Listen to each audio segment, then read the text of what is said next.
All right.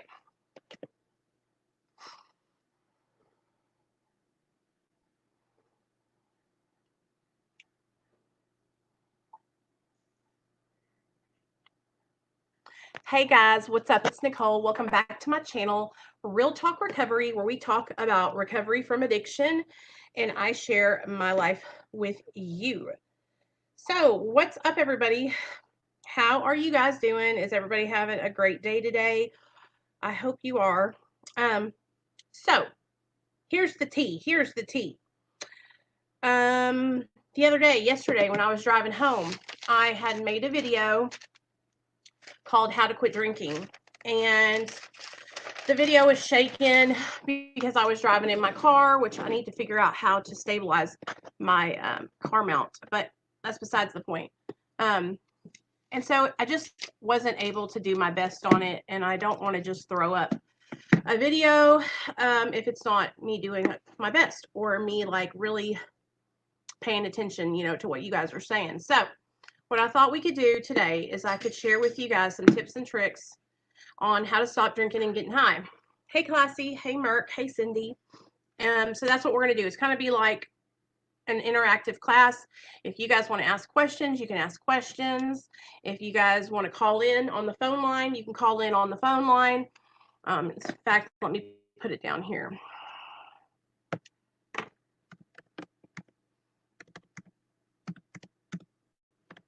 Okay, there you go. That is the Real Talk Recovery phone line. Also, I have a Patreon only live stream happening tonight. So if you want to be a part of that and you want to join Patreon, here is the link to that. Sorry. Bam, bam.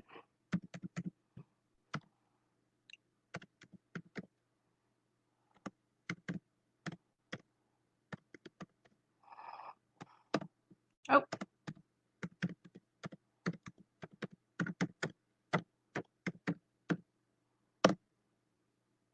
Okay, there you go. So, no, girl, you have my personal phone number. Don't give it out. Okay, that's my Real Talk Recovery phone number. Okay, all right. So let's get started. Okay, let's get started. So, okay, I'm going to assume that if you're wanting to quit drinking and getting high, I'm going to assume that you're still in active addiction, right? Because, well, why else would you want to quit if you weren't still doing it? So I'm going to assume that you're, actively drinking and actively getting high. All right. So and these are all suggestions, you guys. Like, I'm not the recovery guru. I don't have all the answers. This is just the way I learned how to get sober. Okay. This is the things that I did that helped me to get sober and stay sober. Hey, Avalon, what's up, girl? And so I'm just sharing with you guys how I did it. Now, let me take you guys back to, it was probably 2010, 2009.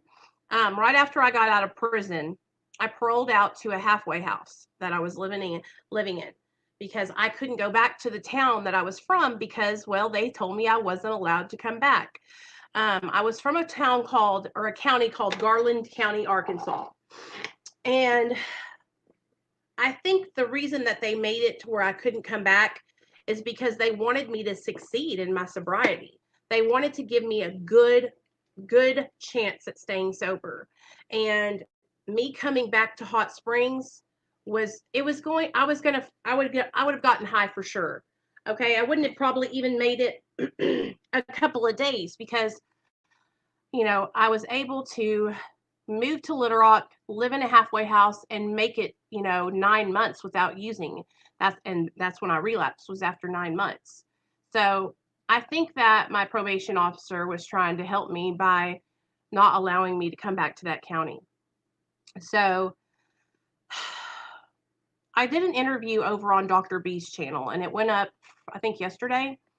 And he asked me some questions about he was asking me a lot about when did I realize that I had a problem, or was I even aware of the fact that I had a problem? So if you're someone who's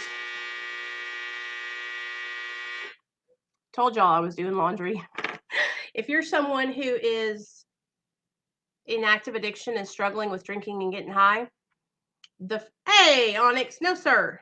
The first thing that you have to do, the very first thing that you have to do is acknowledge that you have a problem. Okay, so let's write that down. Everybody get your notepads out, get your journals out. So let's write down step 1 to getting sober is acknowledging the problem. All right. So a lot of us acknowledge that we had a problem many, many years before we get sober, right? Okay, so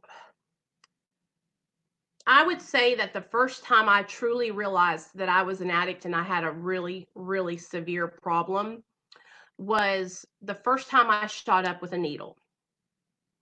And I told this on Dr. B's channel, so if you guys want to, go over there and see it.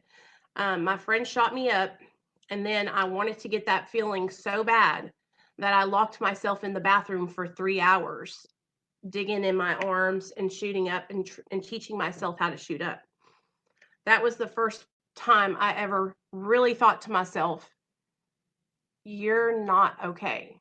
You're going to die. You're pathetic.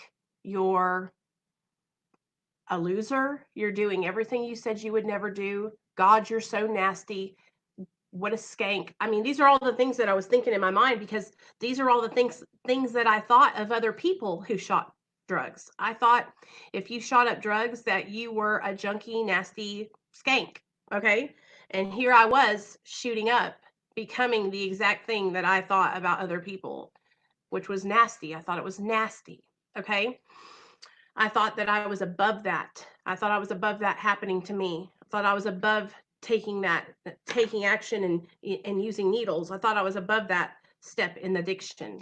And I'm going to add this in there. I see a lot of other people, and I don't think they intentionally mean it, but I see that they think that they are above shooting up too, or they're above becoming homeless. And real talk, you guys, if you stay in active addiction, you're not above anything. You're just as bad as the man under the bridge with his alcohol in a paper bag, homeless, begging for change. You're just as bad as the junkie girl locking herself in the bathroom, teaching herself how to shoot up. All right. You're just as bad as the parents who lost their children. Okay. Never think that it cannot happen to you. All right. Never think that. Never think that you have control over your addiction, okay? And you're not going to go where other people have gone, all right? Because that is a delusion. That is your addiction lying to you and telling you that you have some type of control, all right? So acknowledging the problem and actually taking action are two different things, okay? I can acknowledge the fact that I'm a drug addict drunk all day long and still remain a drug addict drunk and keep drinking and getting high, right? It's not until I get absolutely sick and tired of living that lifestyle that I'm actually going to take action and make changes. All right. So I think that what happens is the first step to getting sober is acknowledging it, saying, hey, yeah, there's a problem, right? The second step to getting sober is doing something about the problem. All right. That's the second step. So I would say acknowledge the problem. And the second step to getting sober is taking action. Okay. Taking action, doing something differently. All right. Getting up off your butt. Get out of your bed. Stop crying about how terrible your life is. Stop crying about how much you hate dope and how much you can't handle this life anymore. If you cannot handle this life anymore and you're tired of getting high, then take action. Get up and do something that you haven't done before. All right? Get up and move something, because that's what you got to do. You got to make change. All right? So this right here is where we're going to broaden out, and we're going to go to different ways that you can take action, because it's not going to look the same for everybody. All right. And so what I'm doing is I'm making a little graph. Okay. Acknowledge problem, take action, and then I'm going to put little things right outside here besides take action, because taking action can be different for each person. It just depends on what phase of your addiction or alcoholism you're in. You know, if you're a knock down, fall down, drunk, can't get out of the house without drinking a fifth of vodka, because if you don't, you're going to shake your way all the way to the next room. It's going to look different than someone who is getting high on heroin, shooting up methamphetamine. Do you understand what I'm saying? There might need to be medical intervention, and that's where you really are going to need to consult someone else when figuring out what you need to do for your sobriety. Okay. So taking action could mean, like I said, making an appointment with your primary care physician. So make an appointment to see your doctor. All right. In today's day and age, you guys, with the fentanyl and heroin and alcoholism has been around since the beginning of time, right?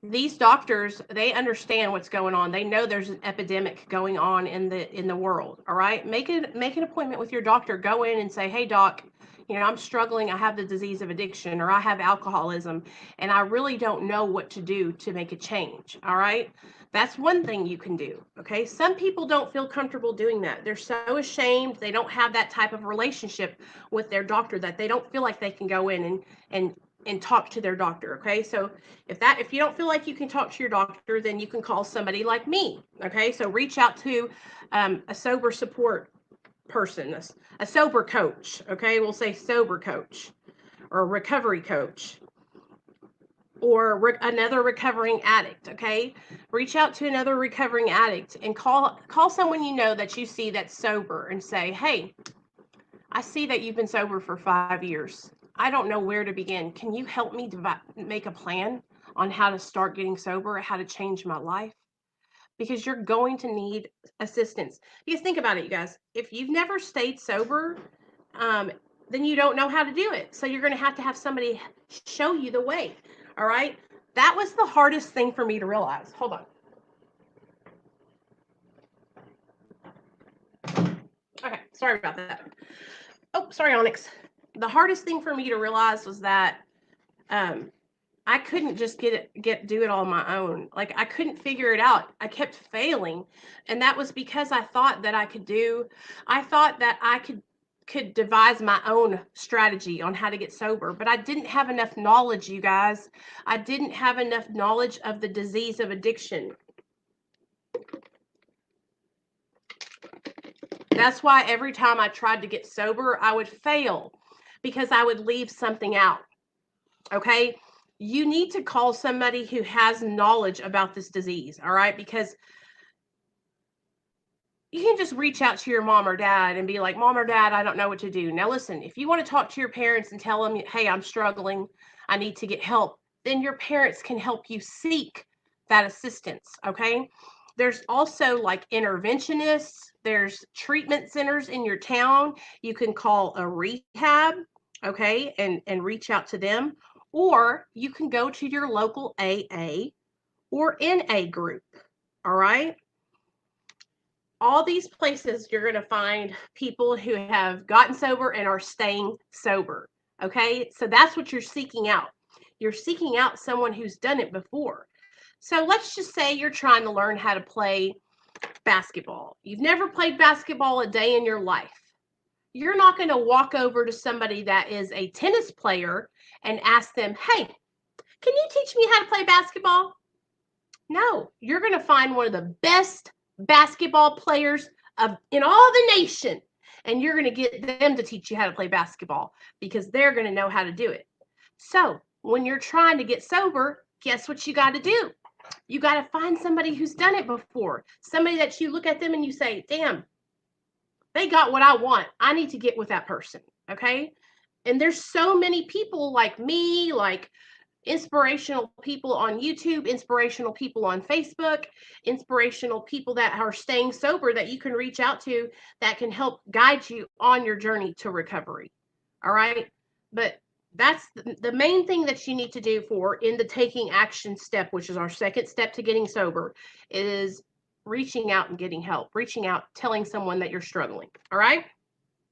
So underneath taking action in a little brackets, I'm going to put reaching out for help. And then we got all the different people we can reach out for help to.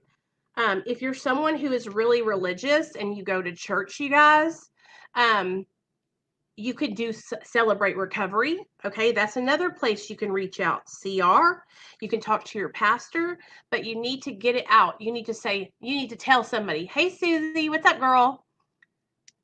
Good job. I'm glad. Good job. Um, and here's the thing, you guys, if you reach out to someone who is like got a huge social media following and you don't get a response back to them, this is what you have to do sometimes. Okay, a lot of these people that have these really big followings, they get all these kind of messages every single day, right? And a lot of them, when you message them, they will just the message that comes back to you is just automatic. It's an automated message. All right, that's why here at Real Talk Recovery, we give out the phone number, okay, where you can call directly and talk to me, okay, or you can text directly. There it is. What's up, baby? It's charging. So that way you can get a hold of me. All right. Just like on Dr. B's channel, if you need to reach out to Dr. B, you can call the number on his channel, and that will get a hold of his nurses and his assistants, and they can get you connected to Dr. B, you know. But it's really important because when you're just texting somebody on DM or on Facebook, like I said, a lot of those people have just automated responses. So the best thing that I ever did, you guys, was reach out to people in meetings where I lived, because those were real life people that I can get connected to. All right. Now, don't get me wrong. The internet is amazing nowadays. We have a Discord, we have Facebook. You can get a hold on. You can get a hold of me through there's like 17 ways to get a hold of me. You can find me. If you really want to get a hold of me for help, you can get a hold of me. Because today's day and age with Instagram and with the internet, you can get a hold of a lot of people, but it's a lot more difficult for influencers that are in recovery, like the recovery people that have large followings, because they just have so many people reaching out to them. You know what I mean? So if you reach out to somebody like that who has a really big following and they don't get right back to you, don't get discouraged. Okay, come over here and hang out with me. We don't have that many people over here, and so I'm able to answer questions and answer text messages and answer phone calls. And honestly, you guys, like, I can answer text messages and phone calls. It's no problem. Real Talk Recovery, just the same as my YouTube channel. It's Talk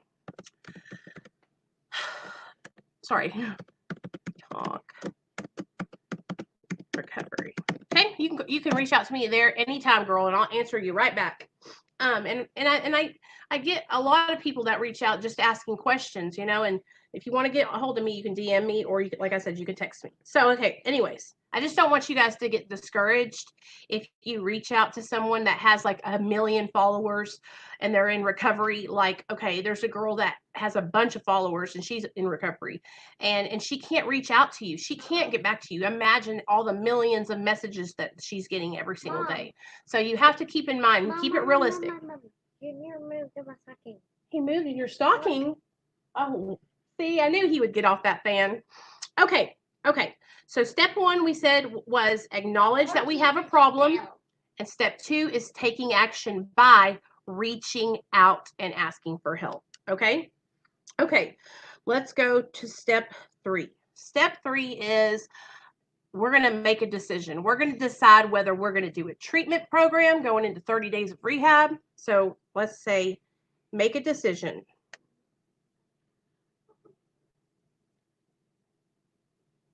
And this is all, you can do this all, right now. If you're struggling in active addiction, you can do these things that we're talking about. You can reach out to me. You can reach out to any of the other recovery YouTubers that I congregate with, like Jeff, Derek Lambert, according to Jexy, Avalon from Natural Addiction and Recovery. There's a lot of us, and these are things that you can do by yourself that you know, it's not going to take a lot. You just got to start taking action and making the changes, reaching out. So make a decision. So do you want to do a 30-day treatment program? Do you want to go to long-term treatment?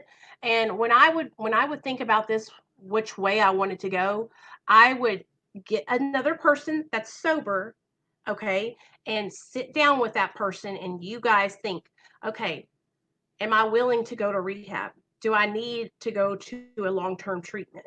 You know, and so choosing which route you want to go. Rehab, do you want to just do intensive outpatient? Do you just want to do meetings? Okay, do you feel like you need to do more of a therapy style recovery where you get a addiction counselor and you go see them, and you know that's what you do? There's different ways to get sober than just going to AA or NA. You know what I mean?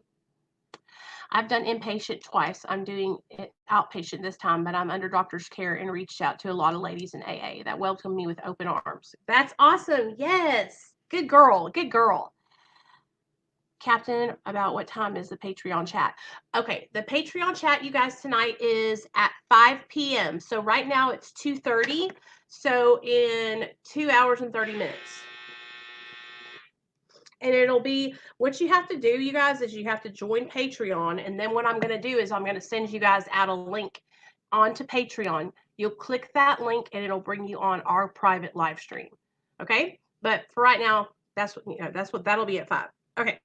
So make a decision: rehab, IOP, meetings, therapy. I think it's really important, you guys, to, like, if you have family members that you live with, like your mom, your dad, your sisters, your brothers, your husband, your boyfriend, to get everyone involved in your recovery. All right. So after you make a decision on what treatment route you're going to go, I would think we need to sit down and we need to get our family involved in our recovery. Okay. So family, we'll say family involvement. So that way, you know what? You have them to cheer you on. Hey, what's up, Taekwondo? Hi, I drink 3 beers every day. Am I an alcoholic? I feel like I have to take a long break. I'm going to tell you this, Mr. Taekwon. The only person who can diagnose you alcoholic is you. Okay. This is what I would say to you. Okay. I would say, if and when you drink, you find that you cannot stop, you might have a problem with alcoholism. All right. If you find yourself obsessing over alcohol, thinking about when and how you can go and get it and drink it, you might be an alcoholic. If you're having negative consequences from drinking alcohol, you might be an alcoholic.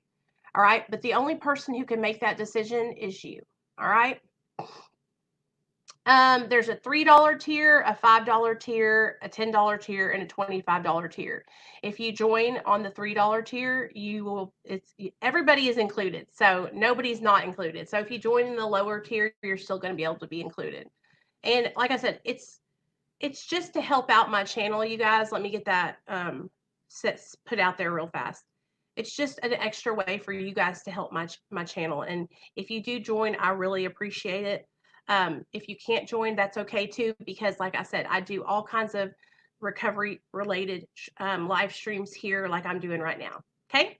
All right. So step 1, let's go through it again, and then we'll go to the next step. So step 1, we have to acknowledge our problem. Step 2 is taking action by reaching out. Okay. We can call our doctor. We can call a sober coach. We can call the rehab. We can go to AA or NA. We can go to Celebrate Recovery and reach out. We can tell our mom and dad, and they can help us reach out to other people that can really help us with our recovery, that understand the disease of addiction. Because here's the problem that a lot of people face. It's the lack of understanding. Okay, so if you're at your house and you are an alcoholic or an addict, you're 20 years old, you haven't moved out yet, you're living with mom and dad see you acting erratically. You're not coming home, you're staying out all night, you're skipping your college classes, and they're like, what's going on? and then they find out that you've been abusing drugs and alcohol, right? The first reaction a lot of you will get from your parents if you're young is they're going to try and ground you. They're going to try and make you stay home and not leave the house. And while I understand where they're coming from because they're parents, the first thing a parent needs to do when if they find out their child is getting high is sit down and have a conversation. And we need to offer our help to them, let our child know that we love them and that we care for them, and that alcohol and drugs are not the way that they need to go, and we need to get involved in their life, and we need to start asking questions. Who are they hanging out with? What is making them want to use? When's the first time they use? Like, sit down and have a long conversation with your kids, because here's the thing, a lot of this is the lack of having any idea what your children are doing, not being totally informed, right? So parents, you need to get educated. All right, you need to go to Al-Anon. Make the best thing you can ever do as a family member of an alcoholic or an addict, is go to Al-Anon. All right, so for family involvement, we're going to put down below that in quotations, we're going to put down Al-Anon for the family. Okay, so the parents as well as the children need to educate themselves on this disease, because this disease will take you down. It will kill you. This is a matter of life and death. And if you don't learn about the devil that you're dancing with, you will die from your addiction. You cannot have my phone. Go charge yours up. Please. No. Why do you want my phone? Just because Nate, go charge yours and use yours. I cannot work. Okay. You guys don't call in. I'm letting Nate use the phone so he can play on it. Okay. So we'll just keep it in here. Go, Nate. Now you just done made me mad. I hate myself. No. Okay. Family involvement, Al-Anon. Okay, that is my mom. Let me tell you guys a quick story. Y'all know how I like to do the story times to kind of bring in the experience so you know what I'm talking about. All right. So when I was getting high, my mom and dad, they knew something was going on. All right. They saw my whole attitude and my whole demeanor change. I went from a girl who was involved in extracurricular activities, hanging out with my friends, doing healthy activities, cheerleading, basketball, fast pitch softball, to skipping school, staying out all night, cussing and physically fighting with my mother. I mean, it was terrible. Okay, my addiction progressed. It progressed and it progressed, and then I ended up going into prison. Okay, I caught a charge and went to prison. My mom started going to Al-Anon, and because she didn't know what to do. My parents they tried to ground me. They tried to kick me out. They tried to sit down and tell me, why didn't I quit? Why was I doing this to myself? They tried everything they thought would help, right? The disease of addiction it's an obsession of the mind. It's a mental obsession. All right? So imagine sitting down with someone who is who has an obsession, an OCD, okay? An obsession to maybe turning the doorknob. They can't stop turning the doorknob. Imagine sitting down with that person and trying to tell them that they need to just stop turning that doorknob, okay? Unless you understand the obsession of why they're doing that. They're turning the doorknob because it calms their anxiety. It gives them peace. They feel like they need to do it. That's what's going on in their mind. So sitting down with somebody and saying, you need to stop doing this, yada, yada, yada. If you're not understanding why they're doing it, then you're not going to be able to help them. All right. They're going to be like, you don't know what you're talking about, because that's what it is. Addiction is an obsession of the mind. All right. So my mom started going to Al-Anon, you guys. She started learning about the disease of addiction and alcoholism. And one of the best things that my mom ever did was she detached herself from my addiction. All right.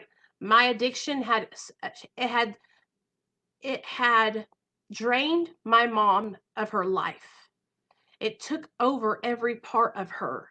All right. Everything was about me and my disease and how I was doing and if I was okay and where I was going. Okay. And so my mom had to let go and pull away and detach from me because she tried to help me. She tried to get me into treatment. I did that. I relapsed. She tried to encourage me to go to meetings. I did that. I relapsed. She tried to kick me out and, kind of have me have the tough road. Tried that. Got high again. So she tried everything. So what she realized is that she couldn't get me sober. That had to come from within me. I had to become willing to get sober.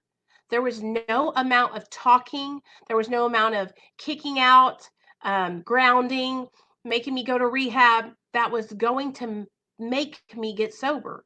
That change had to come from within me. All right. All right. So, family needs to get involved. They need to learn about the disease of addiction.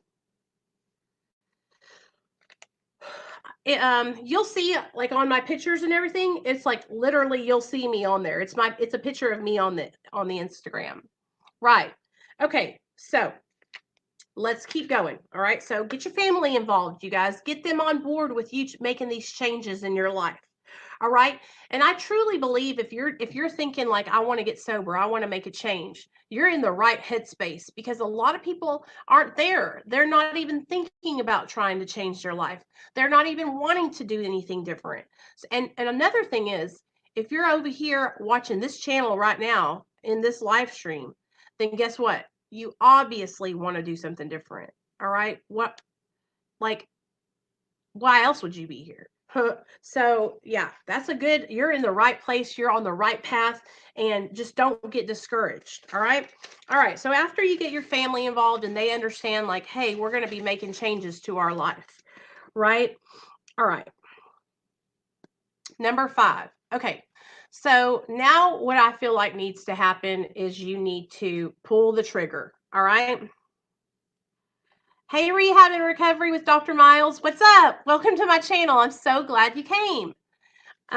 That's so awesome. Thank you so much. So after you get your family involved, you guys, the next step is, like I said, let's do this. Let's take action. Let's pull the trigger. Let's get ourselves lined out. All right. So if you decided that you want to go to treatment, all right, the first thing you need to do is start researching what treatment center you want to go to, right? Like there's a lot of options out there right now. And there's a lot of amazing options. Okay. Some of you might go the route where you go into a treatment center that's for dual diagnosis. Okay. So that's mental illness where you'll be able to have therapy, a psychiatrist, and you'll be able to learn about the disease of addiction. See, this is really, really important, you guys. You can't just say, oh, well, guess what? I'm going to that one over there. No, no, no, no, no. Because here's the thing, a lot of us deal with dual diagnoses. A lot of us have bipolar, a lot of us have depression and anxiety. And if we just go into, let's say you go into a faith-based treatment center where there is no understanding of mental illness and it's just strictly them praying for you and you're praying to relieve the addiction, and nothing wrong with faith-based, y'all. Don't get me wrong. But you're not going to get the treatment that you need in a place like that if you're struggling with the disease of addiction and your bipolar disorder that hasn't been undiagnosed and untreated for 20 years. Do you understand what I'm saying? So picking a treatment center, you guys, is like this is a life-changing event. This is important stuff. All right. And that's why I want to encourage you guys, like, when you're looking at these treatment centers that are online or on Facebook, and they have somebody that is like, talking about how amazing they are, that might have been amazing for that person, but that might not be a good fit for you. Okay. And so that's all these things need to come into consideration about whether or not what treatment center you go to, right? A lot of another way you can get sober is through medically assisted treatment. All right. They have medically assisted treatment for opiate addicts, and there's medically assisted treatment for alcoholics. Did you know that? Did you know that? That an alcoholic can get on a medication called antabuse. And then there's also a medication, I think it's called naltrexone. And antabuse, if correct me if I'm wrong, is where you take this medication and if you drink, oh hell no, you wish you would never did. It will be disgusting. You'll be sick as a dog. So it's like a deterrent to keep you from drinking. Okay. And then naltrexone helps with the cravings for alcohol. Okay. So, hey, young Rello, what's up? So, if you do any kind of treatment, if you're going into rehab or you're picking a medically assisted treatment route, you got to do your research, you guys. Okay. Make sure that you find the best fit for you. Manage chronic pain without relapsing into opiate addiction. I'm sure it is. I can just imagine. I don't struggle with chronic pain, but I know this, Mr. Miles, Dr. Miles. I know that now with Suboxone and methadone, I know that a lot of the girls that I work with, some of the girls have chronic pain and they have been able to get on low doses of Suboxone multiple times a day, and that's helped with their chronic pain.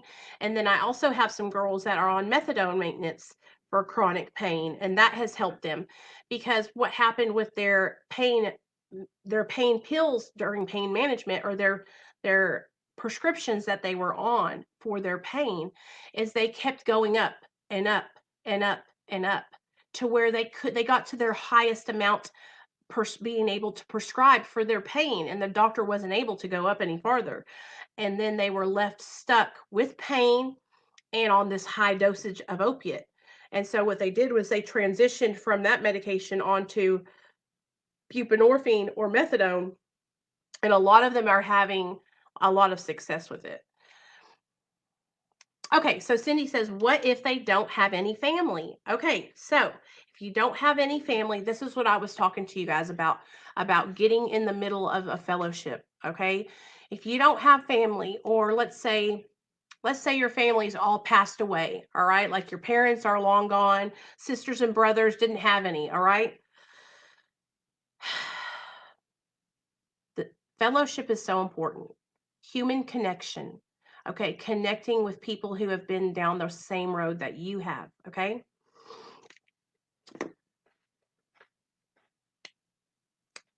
If you come here to our channel, you're already a part of our family. Okay. If you're on Real Talk Recovery, the minute you step in and you comment on a live stream, guess what? Sorry for you, but you're part of the team. You're part of the family. You can't make a choice whether you're a part of the family or not. Once you comment, you're in. All right. And so find a tribe of people who you look at and you say, those are my people. All right. The therapeutic value of addicts and alcoholics that are in recovery sharing with other addicts and alcoholics who are struggling in active addiction is the most amazing thing in the whole wide world, you guys. Being able to sit down with someone who understands what you're going through, somebody who's been there, somebody who's done that, you will get so much from that conversation. It will change your whole entire life. I remember the first time I heard a girl share her story. I was in treatment at Quapaw House, and that was when I met Missa. Me and Missa were in treatment, and this girl came, Candace Regal. I remember it like it was yesterday, and she told her story. She was an IV methamphetamine addict. She was just a downright dope cooking, crazy ass country meth addict. And she was sharing about how she got sober and how she was staying sober and she was sponsoring girls. And I remember hearing her story, and it just like, I was like, wow, I related to her so much that I had chills running down my spine, tears running down my face. Do you know when you're hearing somebody and it's like they're telling your story to you? And you're like, how did they live my life before? But it's their story, but y'all's stories are so much the same. That's that feeling. So if you don't have family, find those people. Get in the middle of those people that when you hear them talk, you hear the conviction in their voice. You hear how much they love their life now. You hear how much it's changed their life. Okay. But this is the thing, you guys. A lot of us addicts, we are ashamed. We have low self-esteem. We don't love ourselves. We don't want to get in the middle of people who are loving themselves, who are feeling good, who are happy, because it makes us feel bad about our situation. But you just have to get out of that mindset. Okay. I'm just going to tell you like it is. You got to get out of that mindset. To get better, you got to be around better people. All right. To win, you got to hang out with winners. To stay sober, you got to hang out with sober people. All right. So you are going to have to forget everything that you learned in addiction, forget everything that you ever did before, and you're going to have to wipe the slate clean and come in open minded and ready to learn.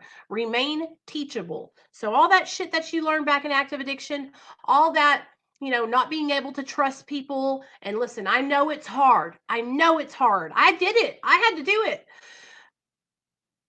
It will be worth it. Okay. One of the hardest things for me when I was transitioning from my life of crime and my life of active addiction and my life of just being out of my mind was knowing that it was okay to let my guard down around people who were sober. Okay. Hey, mom. Learning to let my guard down around other people who had my best interest at heart. Okay, because I had conditioned myself into believing that no one had my best interest at heart. Everybody was out to get me, and if I could get them first, damn it, I was going to get their asses first. They weren't going to get over on me. Right? I had conditioned my mind to believe that. So when I got sober, I had to open my mind, you guys. I had to start literally like working and telling myself, it's okay. These people want you to stay sober. Look at them, Nicole. They're happy. They're smiling. They're staying sober. They don't have anything against you. They're not out to get you. I'm telling you guys, that was the hardest thing. And I've been hurt. I have been hurt in my sobriety, you guys. I have had people that I thought were my friends really turn against me in my recovery, right? But I'm going to tell you something right now. It was people who were still sick and struggling they were sober, but they were still sick and struggling, okay?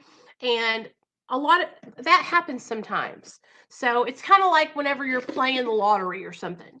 You got to be when you're making friends and you're meeting new people, you got to be willing and ready to lose something sometimes. You know what I mean?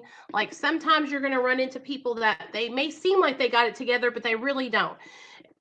It's okay. You know what I mean? You're staying sober, and that's all that matters. Take it as a learning experience. Do you feel me? Take it as a learning experience. So, does that help you guys understand like what to do if you don't have family members to get involved in your recovery?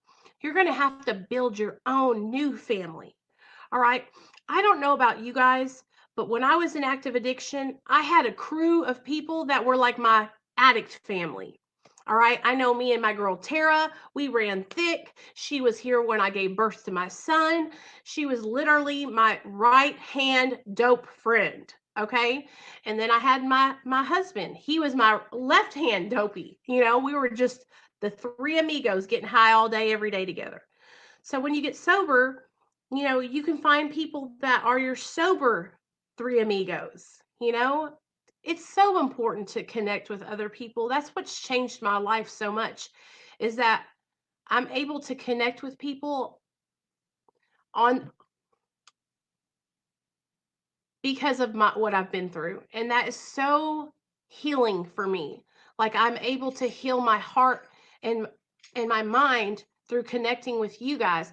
When I get to see you guys commenting, you guys, like right now, I am so excited. It makes me so happy. I get so much joy out of seeing you guys come in and say that you're here and that you're joining in and that you're going to do this and that you reached out to get help and that you're going to go to treatment or you're trying a meeting for the first time. Like I get so freaking excited. What's up, Seth? Welcome to the family. I saw your comment on the other video. Welcome to your first live stream with Real Talk Recovery. Come on in, pull up a seat. Welcome, welcome, welcome. I'm so glad you're here. I get excited to see you guys here because I know it's a big deal. I know it's a big deal for an addict or an alcoholic to take time out of their day to do something for for their recovery. And if you're in active addiction, I know it's even more of a challenge. Okay. And so what I had to start learning is that I had to make my recovery my number one priority. All right. So that's why for me, this is, I love doing this. This is my priority. Being sober is my priority. Working with others is my priority. You know, you guys are my priority. All right. You are on, you're number one on my list. Okay. My recovery is number one in my life. It comes before my husband. It comes before my son. It comes before anything. It comes before my mom and my dad, because without my recovery, I will not have any of those things. I won't have my mom. My son will be in foster care. My husband will leave me. This house will burn down because I'll burn it down high as hell. I'm telling you guys, my recovery is number one. And because of my recovery, I'm able to have so many other things. So many other things. Okay, let's get back on track, Nicole. Y'all know how I am. I go on these tangents sometimes. Okay, so let's go do a recap. So step one, we need to acknowledge that we have a problem. Step two, take action by reaching out. Call your doctor, call a sober coach, call a rehab, go to AA or NA, go to Celebrate Recovery. Number three, make a decision. Which way do you want to go? Do you want to do rehab, IOP, meetings, therapy, etc.? Number four, get your family involved. If you don't have family, get your friends involved. If you don't have friends, come and make some recovery friends and get those people involved. Okay. We have to get involved. And listen, if you're someone who is sober already and you see someone struggling, pull them into the crew. Don't leave them hanging out over there. Now, listen, I'm not telling y'all to go out and pick up drug addicts that are actively using on the side of the road now. Don't get it twisted. What I'm saying to you is, if you see somebody in a group and they post online and they say that they're struggling, let them know they're not alone. You would be surprised how much that can help somebody just by letting them know that you've been where they're at and that they're not alone and that they can do this. For 2 days alone, and it was awful and scary. I was so afraid of having a seizure, so please don't detox alone off alcohol. It's so dangerous. Absolutely. So here's the thing with alcohol and benzos, you guys. You need to go to the emergency room, or you need to go and, like I was saying before, call your doctor. Go in to see your doctor, make an appointment. If you're an alcoholic, you can, like Susie said, you can die from alcoholism. You can seize out, you can have hallucinations. I'll tell you guys a story about a girl that was having hallucinations and that delirium tremens from alcohol withdrawal. Okay, so listen up. I went to jail for 60 days before I was transferred into prison. Okay, and so in the jail, county jail, they had brought a girl in. And this little girl, you guys, when I tell you she was about as big as this pin, that's how skinny she was. And she came in and she was drunk when they brought her in. And I thought, oh, it's public intox. She'll be sober by tomorrow. Everything will be okay. Well, she was drunk. And the next morning when we woke up, she was shaking. And I'm not talking like, I'm talking like shaking. And I was like, are you okay? And that's when we sat down. She came into my cell and we sat down and she told me that she was an alcoholic, that she would drink one of those big things, like a big thing of vodka every single day, that if she didn't have vodka, she would be ill. I mean, just so ill, you guys. And so I was like, what are you doing in here? You need to be in the hospital. Because I knew right then when she was telling me how sick she would get, you know what I mean? And that she could die from it. Well, of course, you know me, you guys. I called the guards, and so I was calling the guards. The guards came down there, and I told them, she's an alcoholic. She needs to go to the hospital. She can't be in here. Well, they didn't listen. By the way, you legally cannot be turned away at the ER if you are at immediate risk of a life-threatening detox seizure, whether or not you can pay. Good to know. And that's the thing, you guys, like a lot of it is you just got to suck up your pride and your ego and get in there and get the help you need. Okay. I think we get embarrassed or we're ashamed, But if you're going through it, screw what everybody else thinks. I don't want you to die. Run to the emergency room. Okay. So she was really bad withdrawing, and the guards wouldn't let her, they wouldn't call 911. So that then as the day went on, it got worse and worse. And I noticed that she started almost becoming detached from reality, like talking to people that weren't there. And I just knew it was not going to be good. Well, at night they would leave our bars cracked open so we could go out of our cells. I don't know why. It was a cool county jail. We got to watch TV and everything. And I heard her down there screaming, right? So I went down to her cell and I looked inside, and this poor girl was butt naked, shaking, and she had flooded her cell through the toilet and was taking water and throwing it on the ground because she thought that there was ducks in her cell, little quack quack ducks floating everywhere. And it gets worse. Then she got spooked, or she saw something again, and she laid down and she started digging her hands into her crotch area, screaming that there were rats coming out of her and trying to pull these rats out of her and throwing them on the ground. So I called the guards. The guards ran down there and they took her to the emergency room, and she never came back. But you guys, this was so real. She was so afraid. She was seeing this. I know she was because I saw it in her eyes how afraid she was. And they took her to the emergency room and she didn't come back. Thank God. Hey, Jexie. So yeah, go to detox, go to the emergency room. Do not stay at your house and try to come off alcohol or benzodiazepines by yourself. Listen, I don't even think you should try to come off of any drug by yourself. I recommend going into detox for any addiction. All right. Um, I've always gone into detox whenever I was going into treatment. So this is what I did. When my son got taken away from me, I was shooting up oxys and I was shooting up methamphetamine and I was taking Xanax bars. So when my son was removed from my care, I did this myself. I called a detox and I set up the appointment and I went into detox, you guys, that day. That's part of the problem is maybe you don't know where to start. It's easy. All you got to do is open up your phone book and look up detox center, okay? And call and go into detox. There are different types of detoxes now. There's detoxes that will like detox you with Suboxone or methadone, and that's where you have to ask those questions like, do you take us down from, our drug of choice with other medications? I've seen people that come in on alcohol and the nurses they check their vital signs, all their stuff, blood pressure, heart, temperature, and then they give them Librium and another medication. I don't know what it is, and that's how they help the alcoholic person that is coming off alcohol. But alcohol withdrawal is probably one of the worst things I've ever seen anyone go through. And so always, always get medical attention if you're coming off of alcohol or benzodiazepines, especially, okay? Because you can have a seizure from benzos.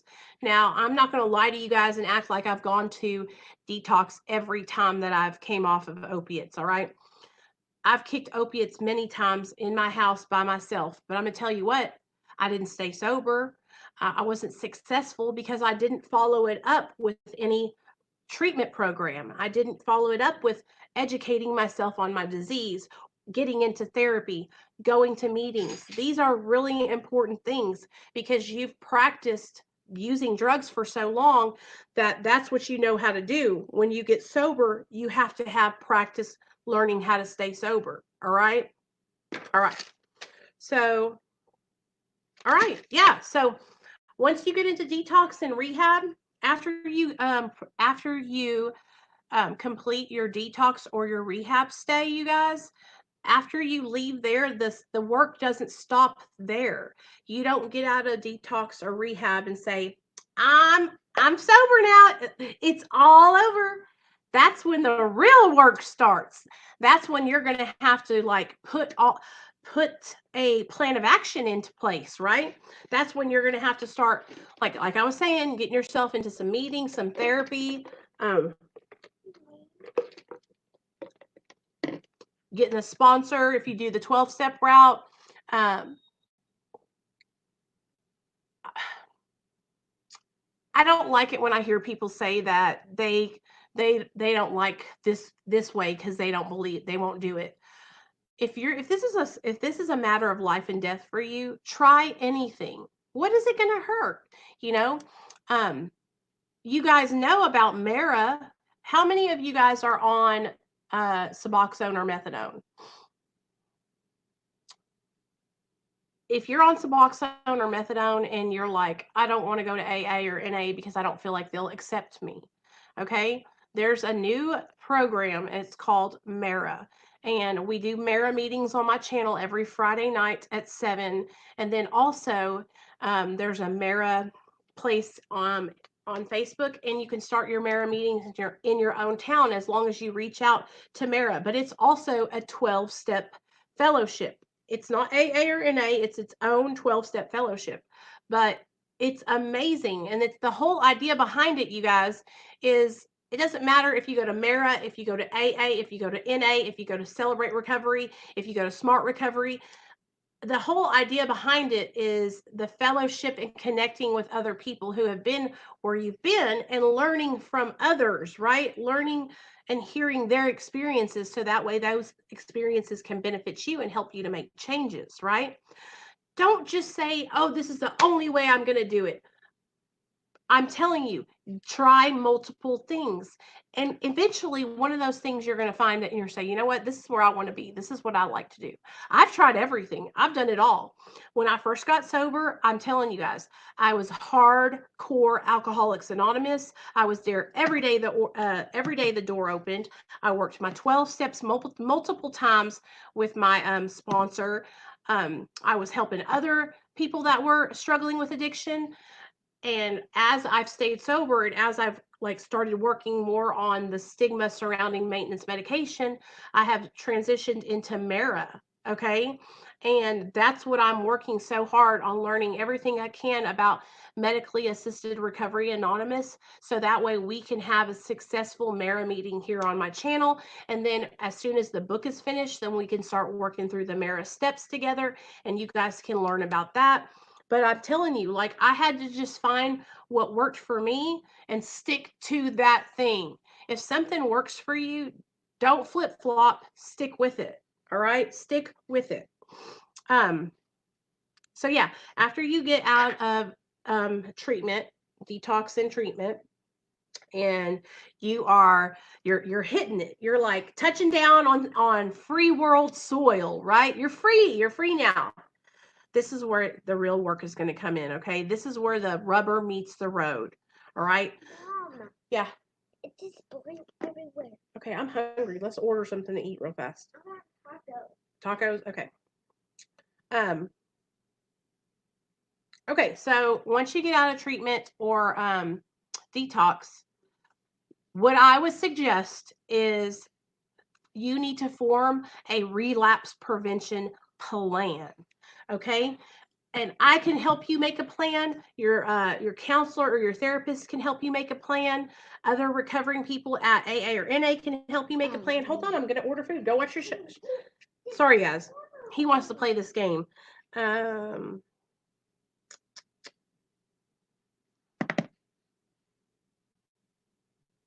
Making a plan is number one, okay? Number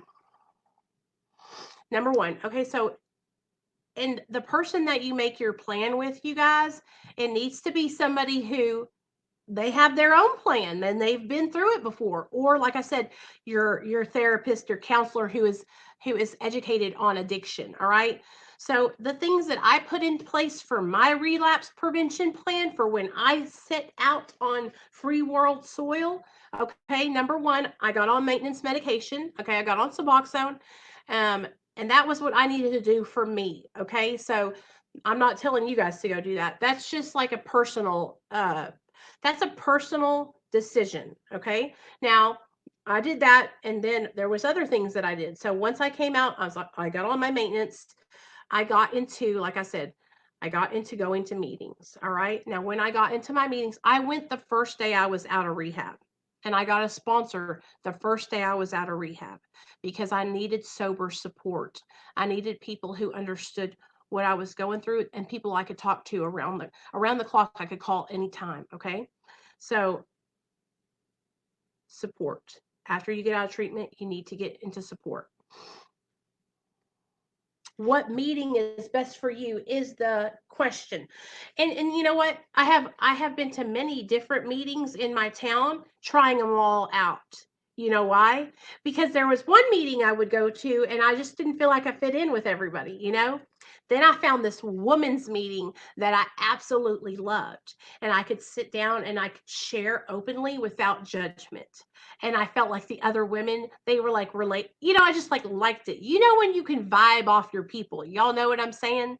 And so just like when you're coming on YouTube and you're finding recovery channels to watch, like maybe you vibe more with Jexy from According to Jexy, or maybe you like Derek's channel a little bit more, or maybe you like my channel a little bit more. It's kind of the same way when you're finding that just right fit for your meeting. Okay. And so I think it's really important to get involved in sober recovery meetings, because it's going to introduce you to other people that are sober, and it's going to give you something positive to do in your time, that will help you with your addiction. All right. Another thing that I got into, and this was really, really, really important for me.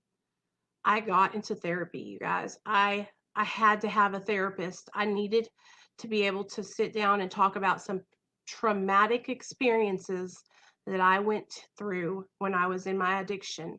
And I needed to be able to process that with someone who understood, because my brain was damaged from a lot of the stuff. Like, I don't know how to explain it any other way than, like, I didn't know how to cope with these traumatic experiences that I've had. And then I would just keep on, like, putting dope over it, trying to get it to go away. And so by sitting down with someone who understands, like, the brain and psychiatry, they were able to help me to get to a point where I was able to process through a lot of the things that I've went through and the things that I've done that I was ashamed of. And I've been able to get to a point where I'm no longer ashamed, because the shamefulness is what was keeping me sick and keeping me in my addiction. And so I was able to realize that, the things that I was doing were because I was in my addiction. I was sick with the disease of addiction. Yes, I take full responsibility for the things that I did that were bad, but do they make me a bad person? No. And I learned how to forgive myself, and that has helped me so much. I cannot explain it to you guys enough how important it has been for me to have therapy. It really, really has been. All right. Let me think.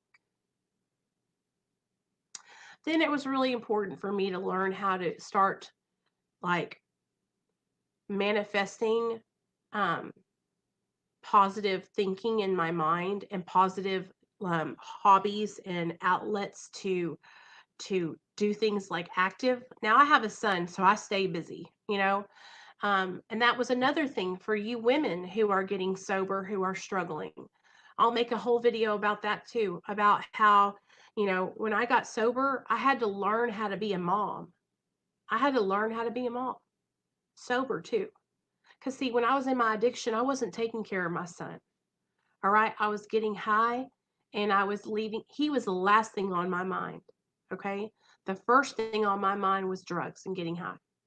So when I got sober, that was another huge transition for me, learning how to be a mom sober, and learning how to stay sober with the stresses and the unknown things that happens when you're a mom with kids.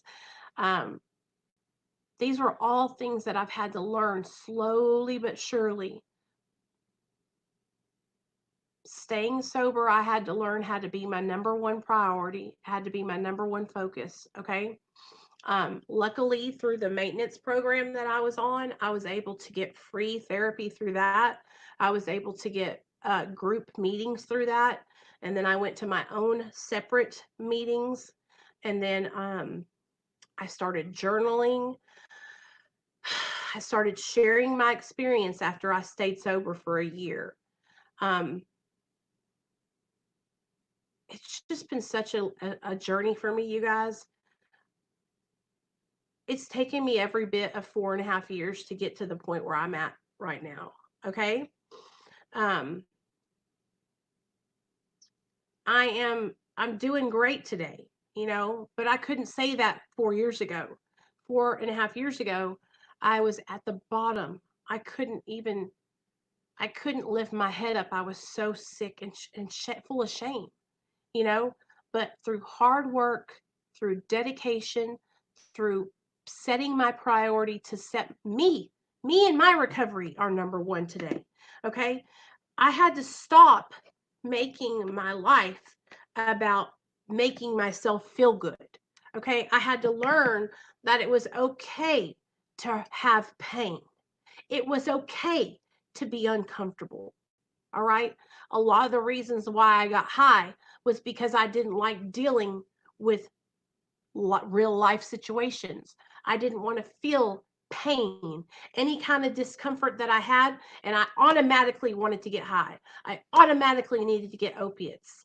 Okay, today, you guys, today my back hurts sometimes. I work, I have a job, I have a son, I have chores around the house.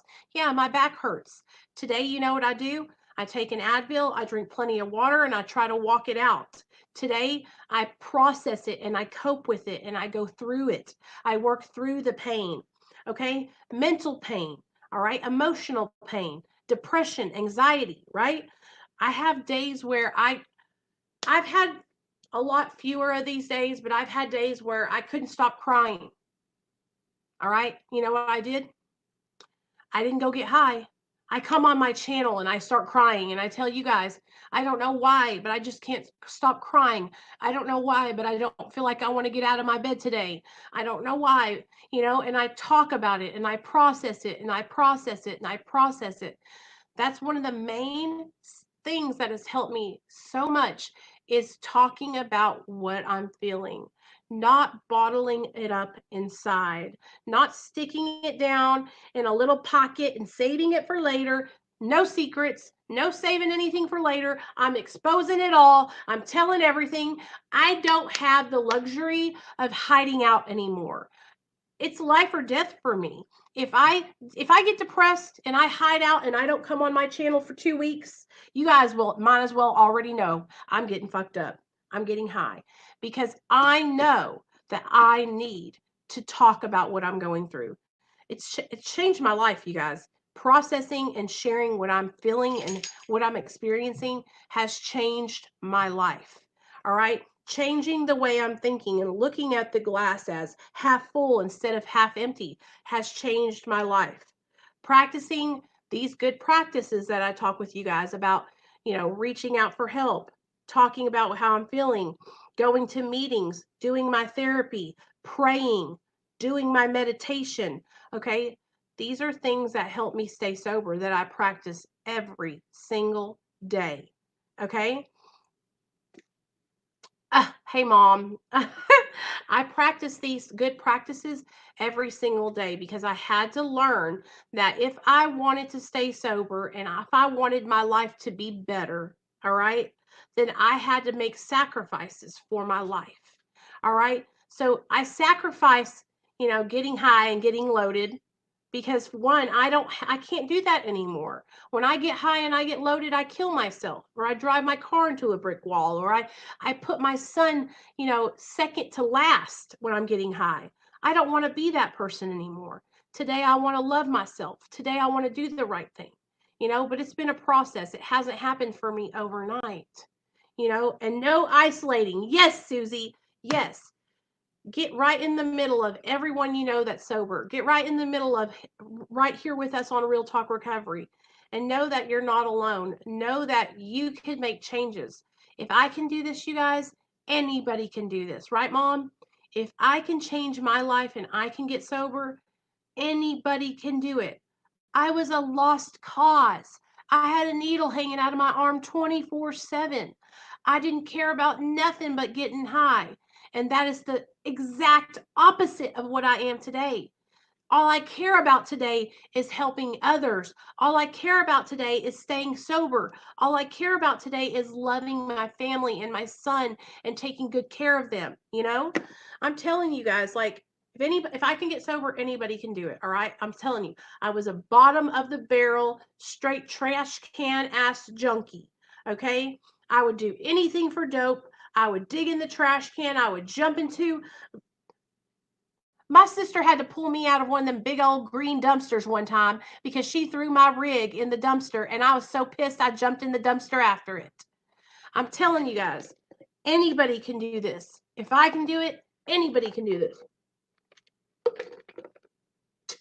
Susie, it has to be about you. Fuck alcohol. Fuck drugs.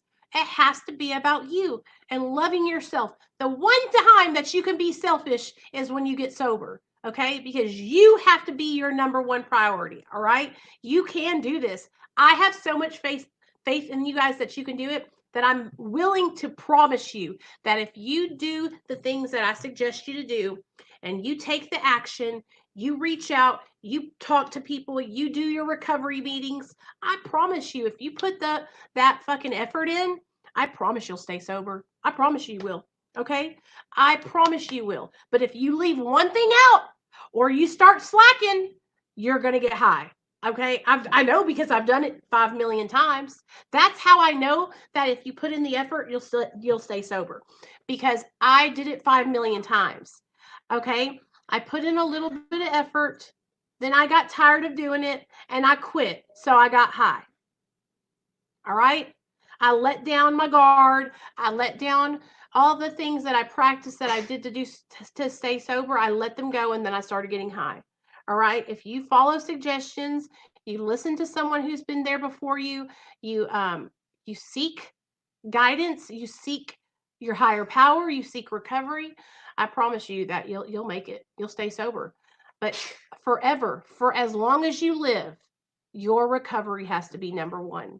Okay? Not just for 6 months, not just for 5 years, forever.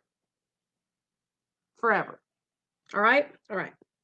Okay, guys, I love y'all. I'm going to get me and Nate something to eat, and I'll see my patrons at 5 o'clock.